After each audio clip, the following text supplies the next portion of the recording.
Good morning, ladies and gentlemen, and welcome to this very exciting segment today on the 6th day of May 2023.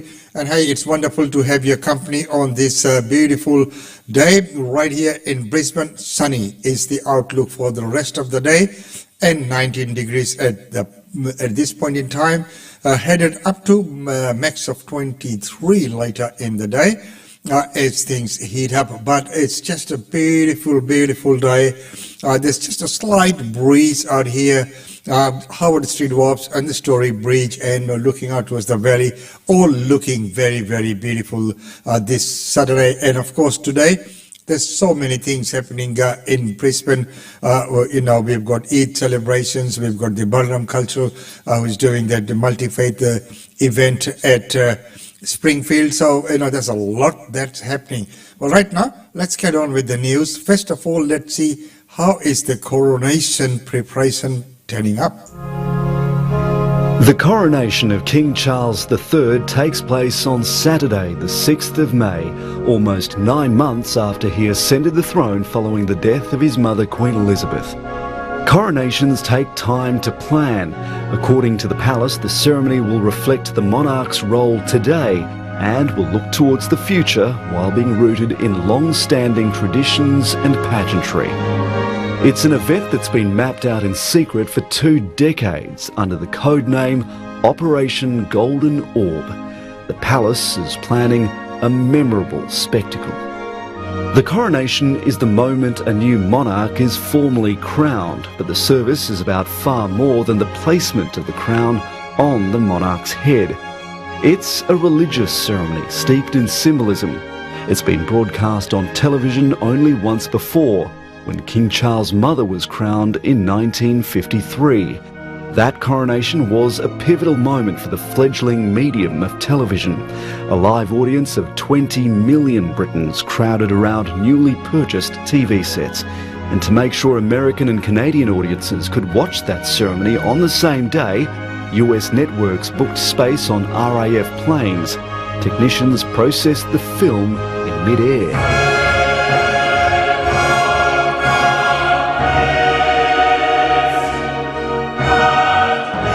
The coronation of King Charles is a significant milestone for the British monarchy.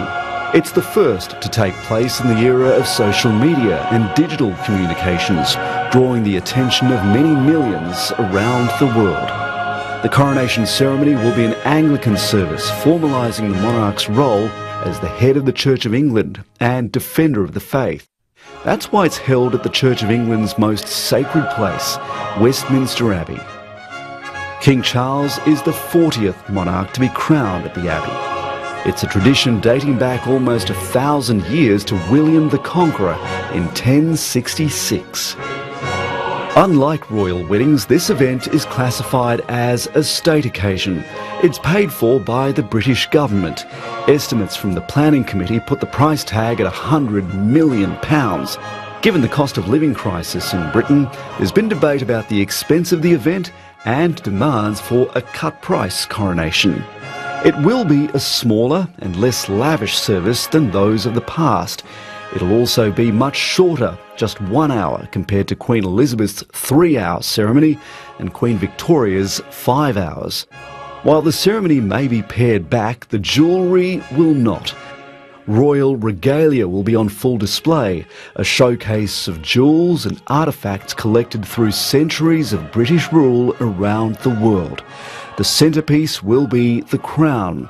In preparation for the event, the 362-year-old St Edward's crown has been refreshed and resized to fit the King's head. It features 444 coloured gemstones, including rubies, garnets, sapphires and tourmalines. It's filled with a purple velvet centre and trimmed with fur. It weighs 2.23 kilograms, about the weight of a brick, and it's estimated to be worth almost $6.5 million. King Charles will have it placed on his head at the moment he's officially crowned king. This will be the first and probably last time the king will be seen wearing this particular crown. For the remainder of the ceremony, he will wear the imperial state crown. This is the crown the king will be seen wearing most often for royal events. The imperial crown is adorned with some of the most famous jewels in the royal collection, including the Black Prince's ruby, the Stuart sapphire, and the Cullinan II diamond. Then there's the coronation ring, also known as the wedding ring of England. It's placed on the fourth finger of the monarch's right hand. The sovereign's ring has been used since 1831. It holds a sapphire and rubies in the form of a cross over the face, representing the Cross of St George and the Scottish flag.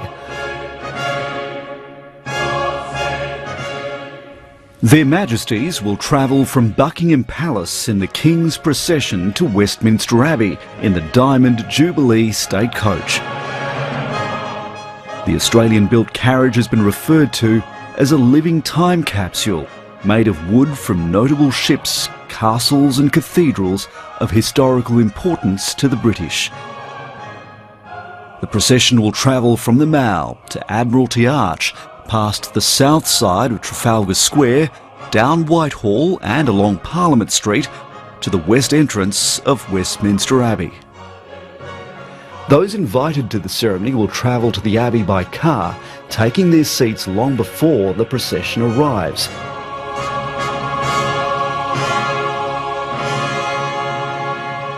The King and Queen Consort enter Westminster Abbey through the royal entrance, where they're met by the Earl Marshal, great officers of state and Archbishops of Canterbury and York.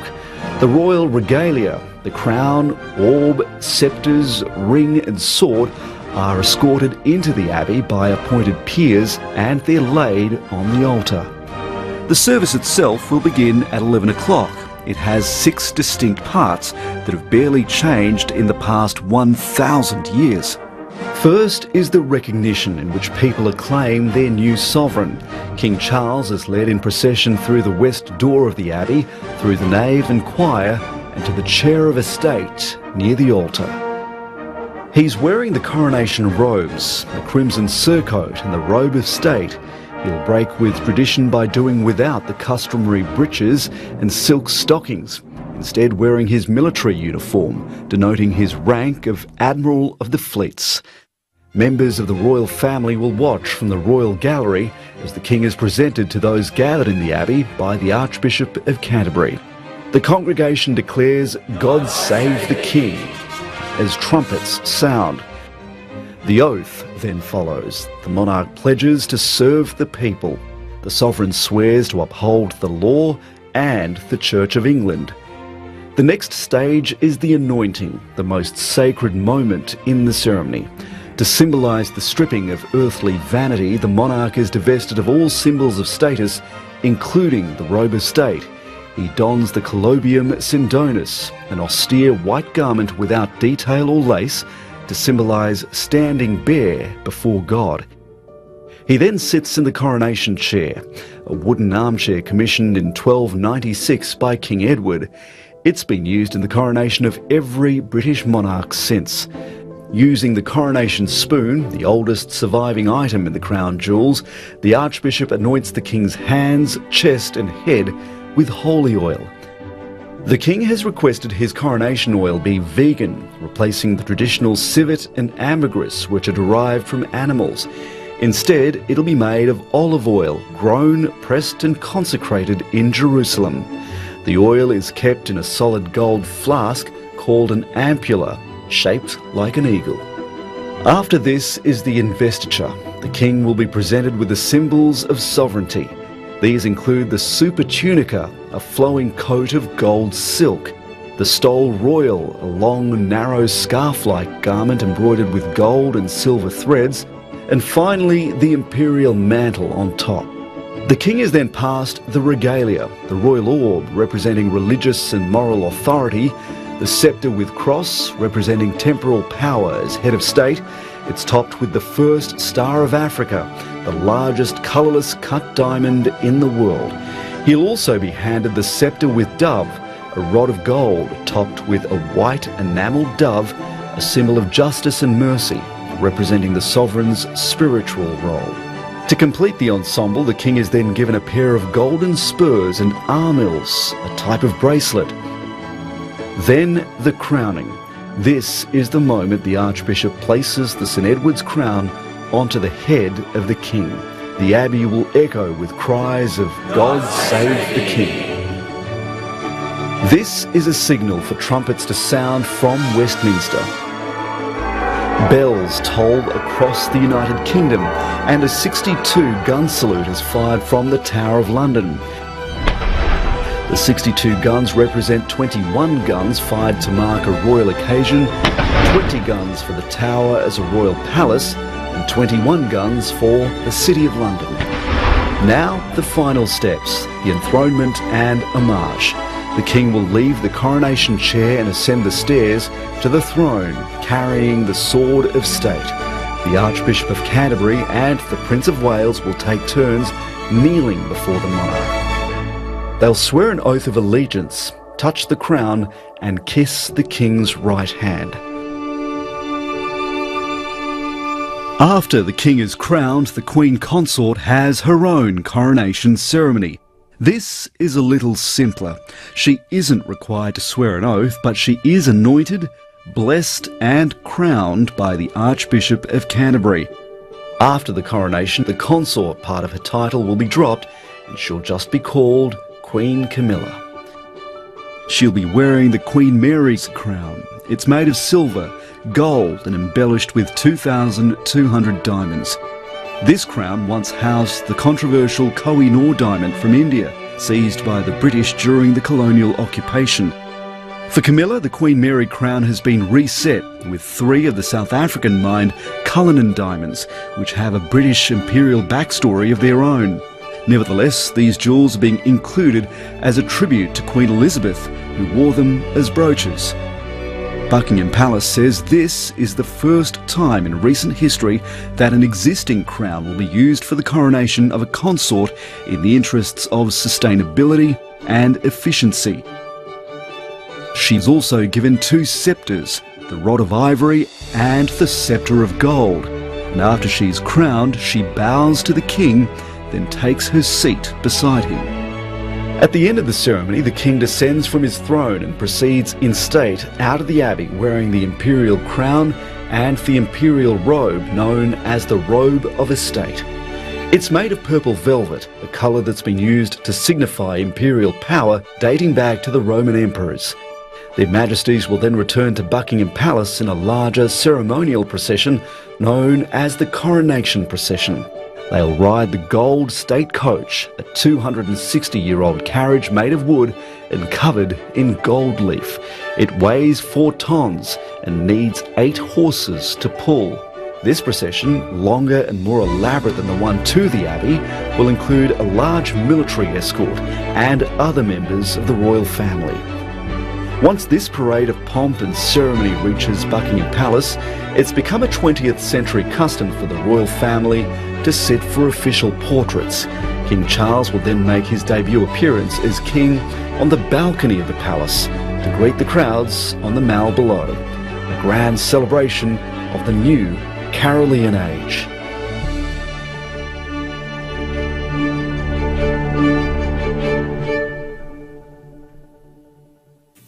So there you are, up to date, and what a ceremony to watch. Don't forget, tune in tonight, the 11 a.m. their time and about 8 p.m. our time. But I think, from the afternoon from 4 till some channels from 5, they will start running commentaries and all the things. So stay tuned. Well, ladies and gentlemen, right now let's move on to the next move, and let's take a look at something less glamorous, interest rate. What's happening with that? And don't forget, today we have a bonus track from Namita Debroy's concert, Dhun. So that's coming up later in the show as well. A year of interest rate hikes is cutting through everywhere, at home and at work. Customers here are trimming spending. They'll be saying, well, I'll have the cut today, but I'm not going to have the blow dry. The owner also has her own debts to service, including a business loan that's secured against the family home. There is always that pressure there that, you don't want to lose your house. At a dinner for business leaders in Perth, the Reserve Bank boss defended the shock decision. The alternative is persistent high inflation and ultimately even higher interest rates and a worse outlook for jobs. Resolute Philip Lowe says the RBA considered the jobs market that remains strong, rising house prices and stubbornly high inflation, though there are some positive signs. Goods price inflation in Australia is slowing, again that's good news, but services and energy price inflation is still high and it's likely to remain high for some time. But the rate rise has sparked anger, including from at least one state leader. I'm not sure that 11 interest rate rises in 12 months is smashing inflation. I'm certain it's smashing families. Businesses are increasingly feeling the squeeze. In the past year, industry activity and sales have been declining. If it continues, it will likely lead to job losses. The Reserve Bank's latest rate hike is designed to shock. It wants us to worry and reduce spending to get inflation under control. But there is growing concern the RBA is playing recession roulette and that just one more rate increase will be enough to tip Australia over the edge. There's already a downturn in the construction industry, with new home builds hitting a record low in February. We're seeing a lot of projects be put on hold or just waiting to see what will happen. Adding to a housing supply crunch, which will only drive rent and property prices even higher. Rihanna Whitson, ABC. Well, there you go. So the monster in the room is inflation, and the blunt instrument that we've got to tackle it with is interest rates. So that's where we are. So how does it all fare up, with our Federal Treasurer, our very own Queenslander, Jim Chalmers? How is it all going for him? It would be a tough time. Preparing a budget can be a slog. Good morning. Because of our collective efforts, we will be putting the budget in much better shape. Thanks for getting us up this early. Soaring revenue from coal and iron ore is helping, putting the Treasurer in a good position to deliver the first budget surplus in 15 years. But interest payments on the country's existing debt are hurting. $112 billion in interest costs on the debt that we inherited, one of a number of pressures that the government has been working through. I'm not surprised the Treasurer is running. I can see that Prime Minister Albanese has been running away from all of the promises that he made almost a year ago. The Albanese government balancing cost of living pressures at home with strategic demands abroad. We've got an objective to ensure that our interests are protected in this region. The ABC revealing the government will pour hundreds of millions of dollars in additional money into the Pacific in next week's budget, with more economic, environmental and security support, buttressing Australia's influence and pushing back against China's growing presence. We're increasing our development assistance. We've got great military and police cooperation, and you can just expect to see that relationship deepening over the years to come. One Pacific relationship that looks a little strained right now is with Vanuatu. Late last year, the federal government scored a strategic victory, signing a security pact with the country's new Prime Minister. But now it's hit a political roadblock, with senior ministers in Vanuatu unhappy that they weren't consulted and signalling they want to delay ratification. I was there for when the bilateral security agreement was signed between Prime Minister Kausalkal and Foreign Minister Wong December last year, and it's working its way through the normal processes. I would urge the Albanese government to do everything possible to ensure this security agreement is ratified and does not slip through their fingers at this crucial time. In the Pacific and back home, gains are hard won. Stephen Judgetts, ABC News, Canberra. And we have seen that happen many times when deals are done, MOUs are signed, then later on they're not honoured or they hit a roadblock of some kind because not everyone was consulted. Some people are not happy with this. Well, ladies and gentlemen, right now, as I mentioned before, that today we have a bonus track for you. And the bonus is this opening dance glimpse from Nimita Debroy's Nritya Bharatiya School of Kathak's annual concert, Dhun.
And a beautiful, beautiful presentation there from Dhun.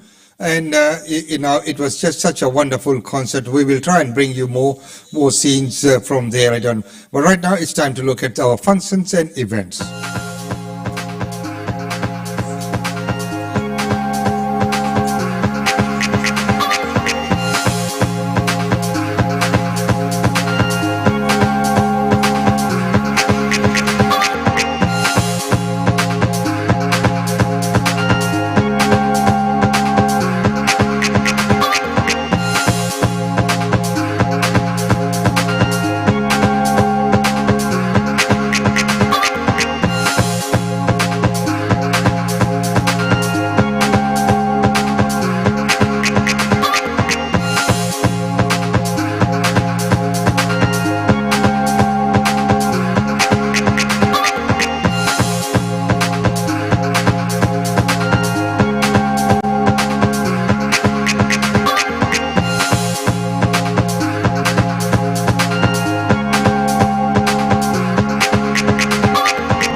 Well, ladies and gentlemen, that's about all we have time for you today in this segment, in this weekend edition. I hope you have enjoyed the presentation. Hey, look, if there's anything we can do on any topics that you'd like to discuss on the show, quite happy to get you on the show. You can come either into the studio, we can get you here via our video link.